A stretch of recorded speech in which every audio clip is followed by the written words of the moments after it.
Salam sejahtera semua dan selamat datang kembali ke Sekadar Berita. Johor Darul Takzim akan menerima kunjungan Chelsea di Stadium Sultan Ibrahim pada 9 Ogos 2026 pukul 8 malam. Bagi JDT, inilah ujian paling besar selepas mereka menamatkan jelajah pramusim di Sepanyol dengan 2 kemenangan, 5 keputusan seri dan 1 kekalahan.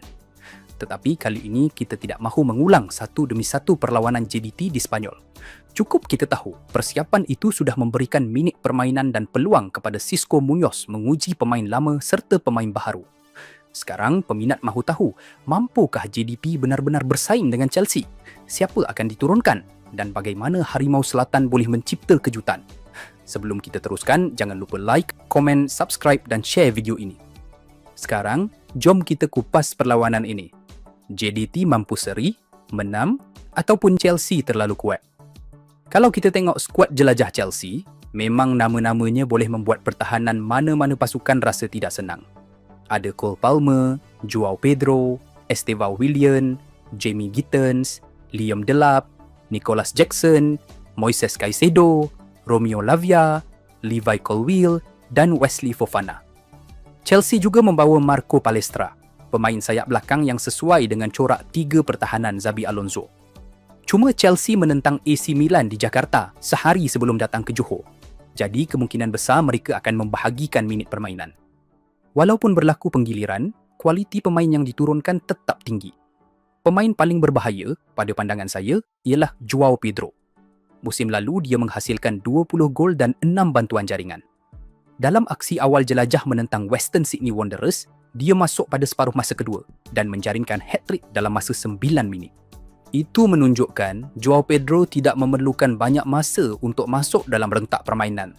Joao Pedro bukan penyerang yang duduk menunggu bola dalam kotak penalti.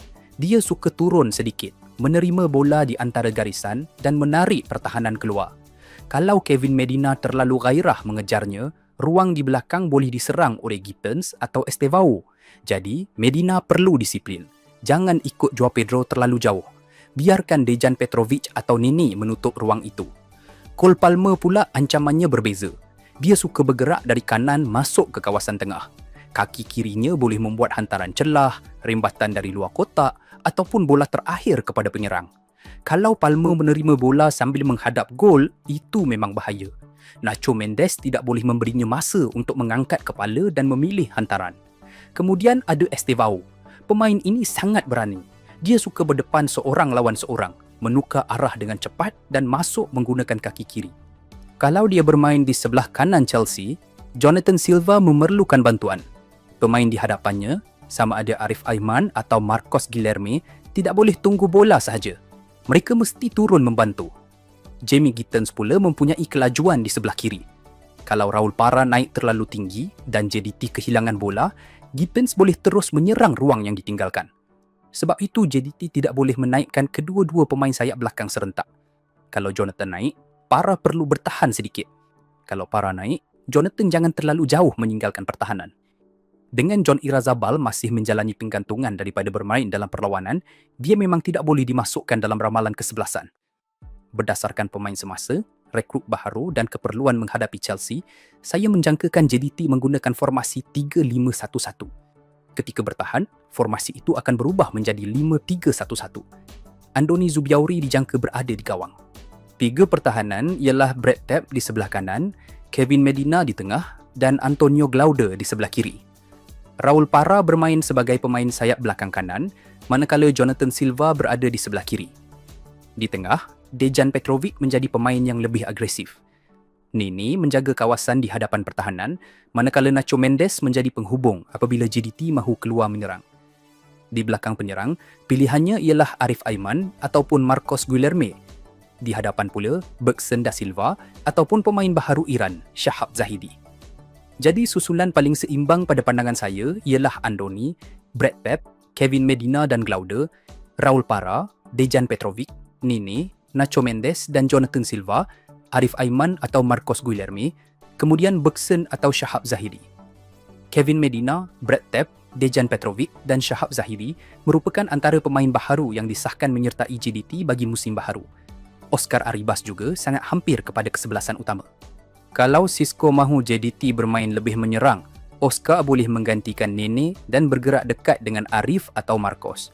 Tetapi menentang Chelsea, saya rasa Nene lebih diperlukan pada awal permainan untuk menutup ruang di depan pertahanan. Kenapa saya pilih 3 pemain baharu terus di bahagian bawah dan tengah? Brad Tapp membawa tenaga serta boleh bermain sebagai pertahanan atau pemain tengah bertahan. Kevin Medina pula mempunyai pengalaman luas dalam pertandingan Eropah bersama Karabakh. Dia perlu menjadi pemain yang membaca larian penyerang Chelsea dan memastikan pertahanan JDT tidak mudah ditarik keluar. Dejan Petrovic memberikan kekuatan fizikal dan pergerakan untuk mengganggu pemain kreatif Chelsea. Dia tidak boleh membiarkan Caicedo atau Lavia menerima bola dengan selesa. Kalau Chelsea diberikan masa mengawal bola di tengah, mereka akan mula menolak JDT semakin jauh ke belakang. Shahab pula saya letakkan bersaing dengan Bergson, bukan terus mengatasi Bergson. Bergson masih penyerang paling terbukti dalam pasukan ini. Dia menjaringkan 27 gol Liga dan 42 gol dalam semua pertandingan musim lalu. Tugas Bergson bukan hanya menunggu peluang menjaringkan gol. Dia perlu menggunakan badan untuk menahan bola, berlawan dengan pertahanan tengah Chelsea dan memberikan masa kepada Arif atau Marcos bergerak naik. Shahab pula memberikan pilihan berbeza. Dia boleh bergerak ke ruang dan digunakan apabila pertahanan Chelsea mula penat. Dari sudut taktikal, JDT jangan menekan Chelsea dari awal sampai akhir. Itu nampak berani, tetapi boleh memakan diri. Corak pasukan Xabi Alonso mahu menarik lawan keluar daripada kedudukan sebelum menggunakan ruang yang terbuka. JDT lebih baik menunggu dalam blok pertengahan. Bergson atau Shahab menutup hantaran mudah kepada pemain tengah Chelsea. Arif atau Marcos pula berada dekat untuk membantu. Apabila bola dihantar ke bahagian tepi ataupun berlaku hantaran ke belakang, barulah JDT menekan secara berkumpulan. Jangan seorang sahaja berlari. Kalau Arif menekan, Para, Nacho dan Brad Tapp mesti bergerak bersama untuk mengecilkan ruang. Kunci utama ialah jangan biarkan Palmer dan Joao Pedro bebas di antara pertahanan dengan pemain tengah. Nini perlu sentiasa berada di kawasan itu. Dejan pula boleh keluar menekan Caicedo atau Lavia supaya mereka tidak mudah menentukan tempo.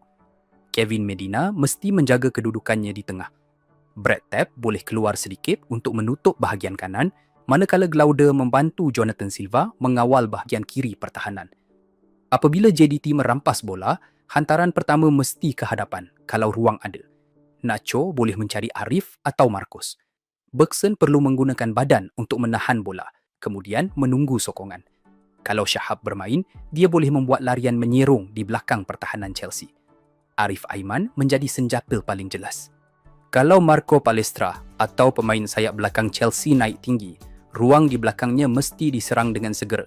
Tetapi Arif jangan dibiarkan bergerak seorang diri. Para perlu memberikan pilihan di luar. Nacho datang dari tengah dan Bergson masuk ke kotak penalti. Marcos Guilherme juga boleh memainkan peranan yang sama. Dia boleh digunakan apabila JDT memerlukan kelajuan dan larian segar, terutama pada separuh masa kedua. Bola mati juga sangat penting. Menentang Chelsea, peluang terbuka mungkin tidak banyak. Jadi sepakan penjuru dan sepakan percuma mesti digunakan betul-betul.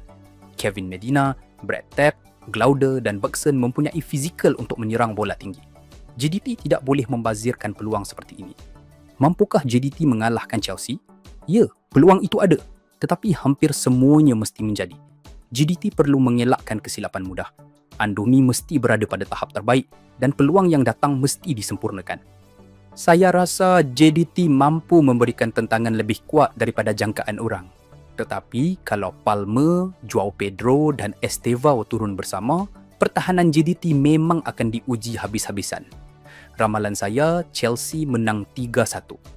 Namun kalau Chelsea melakukan penggiliran besar dan JDT menjaringkan gol lebih awal, keputusan 2-2 juga tidak mustahil. Apapun, saya mahu melihat JDT bermain dengan berani, bukan sekadar berkumpul di depan gol. Bertahan boleh, tetapi mesti ada rancangan untuk menyerang.